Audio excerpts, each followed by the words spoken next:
Selanjutnya kita masuk pada pembahasan materi. Sekarang kita masuk pada pembahasan materi. Materi pertama yaitu queue atau antrian. Pengertian queue atau antrian merupakan suatu bentuk khusus dari list linear dengan operasi pemasukan data hanya diperbolehkan pada salah satu sisi yang disebut sisi belakang atau ekor atau tail, dan operasi penghapusan hanya diperbolehkan pada sisi lainnya yang disebut sisi depan atau kepala atau head dari linked list. Adapun prinsip antrian, pertama, FIFO atau first in first out, artinya data yang pertama datang, maka itu data yang pertama keluar. Yang kedua, FCFS atau first come first serve, artinya data yang pertama datang, maka itu data yang pertama dilayani. Selanjutnya kita membahas operasi queue. Operasi queue ada 6. Pertama, create, untuk menciptakan dan menginisialisasi queue dengan cara membuat head dan tail sama dengan min 1. Is empty, yaitu untuk memeriksa apakah queue kosong. Is full, berfungsi untuk memeriksa apakah queue sudah penuh atau tidak. Enqueue, berfungsi untuk menambahkan item pada posisi paling belakang. Dequeue, berfungsi untuk menghapus item dari posisi paling depan. Clear, berfungsi untuk mengosongkan queue. Selanjutnya kita masuk pada studi kasus queue. Studi kasus yang saya ambil yaitu membuat gambar atau ilustrasi dari kasus antrian. Soal pertama, diketahui suatu antrian atau queue dengan maksimal dengan 10. Soal kedua, lakukan enqueue sebanyak 6 elemen ke dalam antrian, di manakah posisi head dan tail. Soal ketiga, kemudian lakukan dequeue sebanyak 3 elemen ke dalam antrian, maka di mana posisi head dan tail. Dan yang terakhir, dari keadaan di atas bagaimana kondisi is full dan is empty-nya. Jawaban atau penyelesaian dari studi kasus. Soal pertama, diketahui suatu antrian atau queue dengan maks sampai dengan 10 atau jumlah maksimal data sampai dengan 10.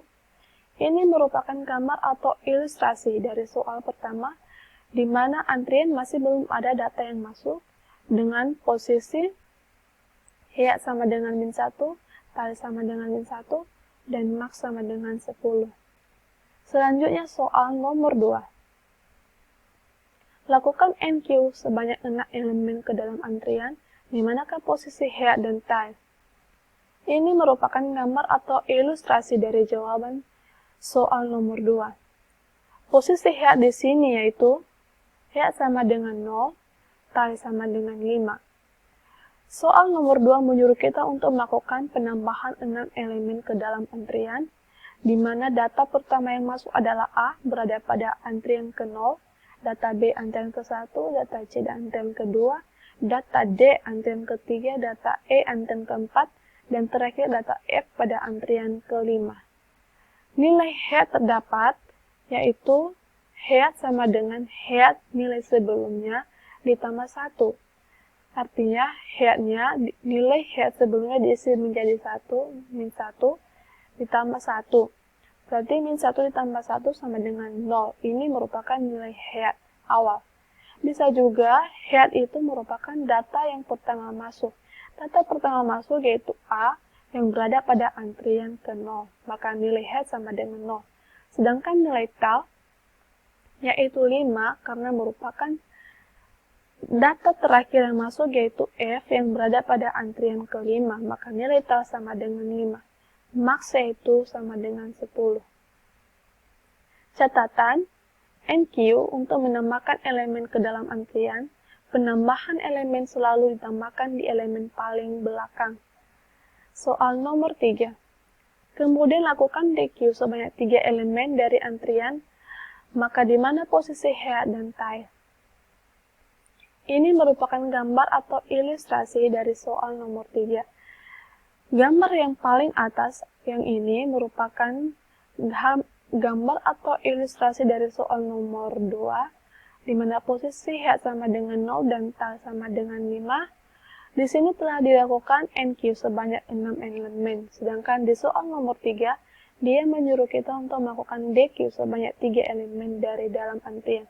atau artinya menghapus 3 elemen data yang terdapat di antrian. Bagaimana cara menghapus elemen? Yaitu menghapus elemen data yang pertama masuk. Data pertama yang masuk yaitu data A, setelah itu baru data B, baru data C.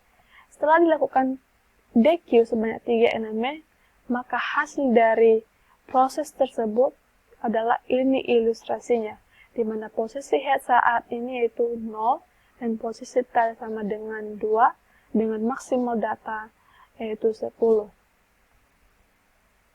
Catatan, DQ digunakan untuk menghapus elemen terdepan atau pertama atau head dari antrian dengan cara menggeser semua elemen antrian ke depan dan mengurangi tail dengan 1. Pergeseran dilakukan dengan menggunakan looping atau perulangan. Selanjutnya nomor 4. Dari keadaan di atas, bagaimana kondisi is full dan is empty-nya? Pertama yang kita jawab adalah keadaan is empty. Artinya, untuk memeriksa apakah antrian sudah penuh atau kosong. Dari soal nomor 2 dan nomor 3, di mana telah dilakukan NQ sebanyak 6 elemen dan DQ sebanyak 3 elemen, bagaimana posisi is empty setelah telah melakukan proses tersebut, yaitu kondisinya tidak kosong. Kenapa? Karena masih terdapat 3 data yang masih antri di dalam antri atau queue. Bagaimana caranya supaya menjadi kondisi is empty? Yaitu dengan menghapus 3 elemen yang masih tersisa pada antri.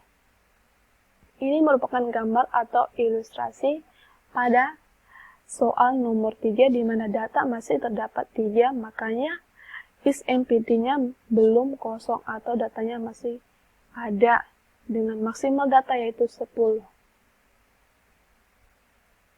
Selanjutnya yaitu is full, untuk mengecek apakah antrian sudah penuh atau belum. Dari soal nomor 2 dan nomor 3, pernyataan atau kondisi is full saat ini yaitu belum penuh. Ya, belum penuh karena masih kurang 7 elemen data. Bagaimana caranya untuk membuat antrian penuh, yaitu dengan melakukan penambahan sebanyak 7 elemen data di dalam antrian. Ini merupakan data yang masih terdapat di dalam antrian, yaitu sebanyak 3 data, dan masih banyak lagi data yang masih kosong. Supaya data tersebut penuh, yaitu dengan melakukan penambahan elemen sebanyak 7. Maksimal data yaitu 10. Selanjutnya kita masuk pada materi struktur pohon dan kunjungan pohon biner. Bagian A, pengertian pohon. Pohon atau tree didefinisikan sebagai kumpulan elemen yang salah satu elemennya disebut akar atau root, dan sisa elemen lainnya disebut simpul yang terpecah menjadi sejumlah himpunan yang saling tidak berhubung yang disebut subpohon atau subtree atau cabang. Bagian B, pengertian pohon biner. Bentuk pohon berakar yang lebih mudah dikelola dalam komputer adalah pohon biner atau binary tree yang didefinisikan sebagai kumpulan simpul yang mungkin kosong atau akar dan 2 subpohon yang saling terpisah yang disebut subpohon kiri atau cabang kiri dan subpohon kanan atau cabang kanan. Selanjutnya, kita masuk pada pembahasan studi kasus pohon biner. Di sini ada soal mengenai membuat pohon biner dari barisan bilangan. Ada 3 soal, dan penyelesaian atau jawabannya. Pertama, bagian A, ada angka 25, 16, 29, 11, 27, 19, dan 30. Pertama yang kita lakukan yaitu menentukan root atau akar dari barisan bilangan tersebut. Sebagai root atau akar yaitu angka 25, karena merupakan data yang pertama masuk. Selanjutnya, angka 25 ini digunakan untuk membandingkan atau digunakan sebagai pembanding dengan angka-angka lainnya. Angka 16 dibandingkan dengan 25 karena ia lebih kecil maka ia berada pada cabang kiri. Selanjutnya angka 29 karena ia lebih besar maka ia berada pada cabang kanan. Selanjutnya angka 11, karena ia lebih kecil dari 25, maka ia berada pada cabang kiri. Kita bandingkan dengan angka 16 lagi. Karena ia lebih kecil dari 16, maka ia berada pada cabang kiri.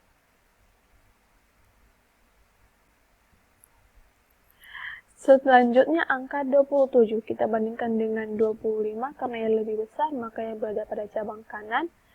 Kita bandingkan lagi dengan angka 29, karena ia lebih kecil dari angka 29, maka ia berada pada cabang kiri. Selanjutnya angka 19, kita bandingkan dengan 25, karena ia lebih kecil dari 25, maka ia berada pada cabang kiri. Kita bandingkan lagi dengan angka 16, karena ia lebih besar dari angka 16, maka ia berada pada cabang kanan. Dan angka terakhir yaitu 30. Karena 30 lebih besar dari 25, maka ia berada pada cabang kanan. Dan lebih besar lagi dari 29, maka ia berada pada cabang kanan. Dari barisan bilangan ini, sebagai root yaitu angka 25, sebagai node atau subtree atau subpohon yaitu ini, yang terdiri dari 3 simpul, yaitu simpul 16, 11, dan 19, dan juga subtree ini 29, 27, dan 30. Sebagai daun, yaitu 11, 19, 27, dan 30.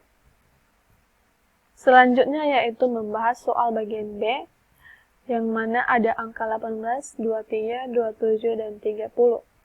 Hal pertama yang kita lakukan yaitu menentukan yang mana root atau akar, yang merupakan akar dari barisan bilangan ini, yaitu angka 18, karena merupakan data yang pertama masuk.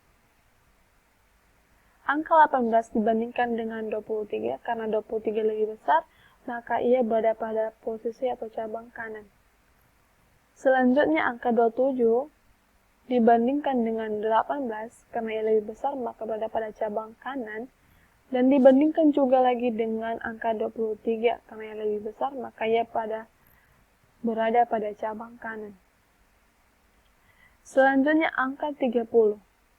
Angka 30 lebih besar dari 18, maka ia berada pada cabang kanan. Begitu juga dengan 23, ia lebih besar. Dan yang terakhir yaitu angka 27, maka ia lebih besar dari angka 27, berarti ia berada pada cabang kanan.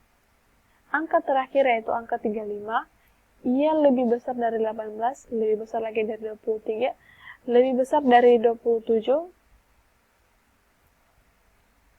dan lebih besar dari 30, maka ia berada pada posisi cabang kanan. Selanjutnya kita membahas soal terakhir yaitu bagian C, yang terdapat angka 44, 35, 30, 48, dan 37. Sebagai root yaitu angka 44 karena merupakan data yang pertama masuk. Angka ini atau root ini kita gunakan sebagai pembanding dengan angka lainnya. 35 kita bandingkan dengan 44 karena 44 lebih besar dari 35, maka ia berada pada cabang kiri. Selanjutnya angka 30 kita bandingkan dengan 44 karena ia lebih kecil, maka ia berada pada cabang kiri. Begitu juga dengan 35 karena 30 lebih kecil dari 35, maka ia berada pada cabang kiri. Angka 48 kita bandingkan dengan 44 karena 48 lebih besar dari 44, maka ia berada pada cabang kanan. Angka terakhir yaitu angka 37. Angka 37 kita bandingkan dengan 44, maka yang lebih kecil, berarti berada pada posisi cabang kiri. Selanjutnya kita bandingkan dengan 35, karena 37 lebih besar dari angka 35, maka ia berada pada cabang kanan. Sebagai root dari barisan bilangan yaitu 44, sebagai node, subtree atau subpohon yaitu simpul 35, 30, dan 37, sebagai daun yaitu 30 dan 37, sebagai simpul yaitu 35, 30, 37, dan 48.